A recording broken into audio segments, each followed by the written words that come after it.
Inihalal bilang bagong leader ng Liberal Party ng Canada na si Mark Carney na papalit kay Prime Minister Justin Trudeau.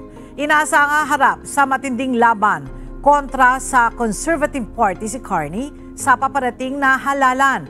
Isa rin sa pangunahing hamon na kanyang haharapin ay ang lumalalang tensyon sa pagitan ng Canada at US, lalo na matapos akusahan ni US President Donald Trump ang Canada ng illegal immigration at fentanyl trafficking kasabay ng bantang mabibigat na taripa. Nangako si Carney na ipatutupad ang retaliatory tariffs laban sa US at lilikha ng bagong kasunduan sa mas maaasahang mga trade partners upang maprotektahan ang ekonomiya ng Canada.